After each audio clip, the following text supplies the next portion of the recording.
Welcome to this video edition of All Israel News. I'm senior correspondent Tal Heinrich. With me is editor-in-chief Joel Rosenberg. And Joel, this is a special moment for U.S. Ambassador to Israel, Mike Huckabee. You were there with him in his very special moment when he finally received and officially the credentials from Israeli President Isaac Herzog, and he begins to serve his very important role as the American ambassador to the Holy Land. What was it like to be with him at this very moment? Well, it was a very special moment. Absolutely. This is historic at so many levels because Mike Huckabee is the first devoutly, openly, unashamedly evangelical Christian ever to be appointed by an American president to serve as the U.S. ambassador to the world's only Jewish state. This is a big deal. Most of the U.S. ambassadors to Israel over the last quarter century or so have been Jewish, and they've all been very good. And I've disagreed with some of them on policy, but in terms of being men of integrity and good diplomats and representing the United States and their presidents well to the Israeli people, I've high praise for them as diplomats. Again, differences on policy, but this is a dramatic moment for an evangelical Christian to be named. And Mike Huckabee and I have been longtime personal friends. I've known Mike and his wife, Janet. I don't know Janet quite as well, but Mike and I have spent a lot of time over the last almost 15 years. So to be with them first, so let's just go through some quick, three quick points. Ambassador Huckabee arrived on Friday morning, and he immediately went to the Kotel, the Western Wall. On Sunday, then he came to the empty tomb, what's known as the Garden Tomb in Jerusalem, for a sunrise Easter service, celebrating the death and resurrection of Jesus as the Messiah. I guarantee you there's been no U.S. ambassador in the history of the relationship between U.S. and Israel that has ever come to an Easter service. It just never has happened. So that was pretty dramatic. And Lynn and I were there, and it was I was myself was surprised to see him there. Not existentially surprised, but I just, didn't expect that on, whatever it was, day 3 of his ambassadorship. And then we had an opportunity to be with him today as we record this just a few hours ago at the at President Herzog's residence, and very special. I mean, those two have known each other for a long time. It was very special. It was very warm.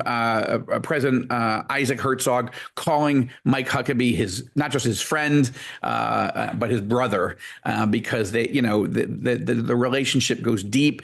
Mike Huckabee's been coming here since 1973, and he's brought thousands and thousands of evangelical Christians to tour the land. He's close to Huckabee. He's close to Herzog. He's close to Prime Minister Netanyahu, and it was a small ceremony, maybe less than 50 people or so, a few evangelicals, a few Jewish leaders. Sheldon Adelson's widow, Miriam, was there, and Yael Eckstein of the International Fellowship of Christians and Jews. CBN News was there. All Israel News, of course, was there. And yeah, it was pretty special. But I tell you, it's a lot of this. Huckabee's arrival is really about the increased elevation of evangelical influence in Israel and in the he calls it his Isaiah moment, the moment President Trump tapped him for the role. And it's incredible because he's done so many things throughout his political career and sort of unofficial diplomatic career, I will call it, as a U.S. representative, as an evangelical leader. And yet he calls this moment, this role, his Isaiah moment. And he told this to you in one of your interviews. How do you explain that? Yeah, well, he didn't seek to be the U.S. ambassador to Israel. He didn't lobby his friend, President Donald Trump, at any point. He got a phone call. He mentioned it again in his remarks today. Huckabee said, I got a phone call, and President Trump doesn't ask people to do things. He said, Ike, I want you to serve as my ambassador to Israel, and I'm sending you all the details. I mean, that was and Huckabee was in shock. In fact, Janet wasn't even home. He didn't mention that today, but on my Rosenberg report interview, yeah, he's like, I had to call Janet. I think she was doing some humanitarian relief work in another state that had been affected by hurricanes or tornadoes or something. He was doing some work with. She was doing some work with Samaritan's Purse. And basically, Mike said, honey, we're moving to Jerusalem. And it's like, what? So this is a big signal. We've done polling and various colleagues of mine, various Jewish and evangelical researchers and leaders trying to understand how Israelis how they perceive evangelicals. And I would say outside of Jerusalem, outside the political circles, I think most Israelis really have very little contact with evangelicals and aren't quite sure who we are. Is this a good thing? Is it a bad thing? So, I think Mike Huckabee not only coming in and immediately going to the Western Wall, the most holy site, the last remnants of the first and second temples, really the second temple in that case. But and for Huckabee to go there to send the strongest signal that he is pro-Israel and he's pro-Jewish, right? That's really important. It was important that Huckabee didn't first go to the site of Jesus's death and burial and resurrection. I'm so glad that he did, because it means that he's saying to the nation and the world, I really am an evangelical. I really do love Jesus. And as a person, this is important to me, and it's important to many Christians and many Americans. But he didn't front load that. He is the ambassador to the Jewish state, but he's been doing that for 52 years. So it was. It's who he is. Yeah, I mean, it's who he's he a is. representative of the United States and Israel, but he is who he is.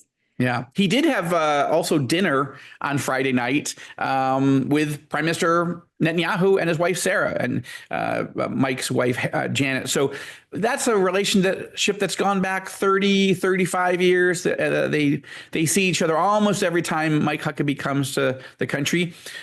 When Huckabee and I co-led an All Israel News Joshua Fund delegation, a solidarity mission in December of 23, just really was the first high-level evangelical delegation to come to Israel after the October 7th war began. Prime Minister Netanyahu invited Mike and I to go sit with him, meet with him, and we got to see you there. In fact, you were in the room with us, and it was very special. You were a spokeswoman for the Prime Minister at that time. My point is, this is a really it's an historic moment, but there is also, when you think about it, it's something natural, right? It's not like Huckabee is a strong, devout evangelical, but with very little relationship to Israel, right? No, I mean, you almost can't separate out Mike Huckabee from his love for Jesus with his love for Jews and the state of Israel, and how much he's defended the nation of Israel and the U.S.-Israel alliance all along the way. So I personally thought his service in this role already began throughout the confirmation hearings, and I'm wondering, in the little time that we have left for this segment, did he tell you something about the confirmation hearings? Yeah, well, those were tougher than he'd anticipated. I think there was so much more opposition than any of us anticipated. But in retrospect, I guess maybe it shouldn't be. I mean, it's just sad. I mean, he should have been confirmed, 100-0 unanimously. Yeah. In the end, it was 53-47, and only one Democrat voted for him.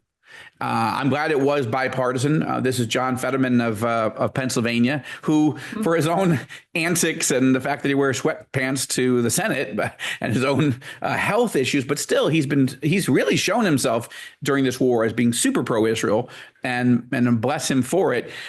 He was willing to stand with his friend Mike Huckabee, but I'll tell you, there was, and we've covered this on All Israel News, blistering criticism of Mike, not because he doesn't love Israel, not because he's incapable of doing this job, but it was we saw a lot of religious bigotry, a lot of attacks on Mike's Christian faith, evangelical Christian faith, and that was very painful, I think, to watch.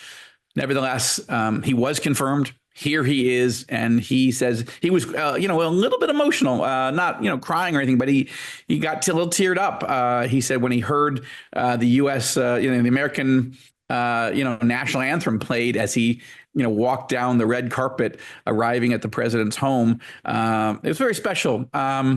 This is the beginning we wish him luck. of a His very success is our success. So yeah. I think it's the beginning, or it's the next stage in a very beautiful friendship, and can't think of anybody who would represent the U.S. better. Although he's stepping into big shoes, right? Mike Huckabee is stepping into the shoes of the last Trump ambassador, which was David Friedman, who I thought was the greatest ambassador ever to serve in that role. So we'll see if Mike can fulfill that and take it onto a new level, a higher level. I think he can. Last point I'll just say is both President Herzog and Ambassador Huckabee both emphasized in their remarks the threat of Iran and how that's coming to a head, and these two countries have to work together to stop Iran from getting the bomb. And I think that was the dark cloud inside an otherwise very warm meeting, which is, how is that going to happen? I think everybody's wondering, but we'll talk about that more on another interview. will do.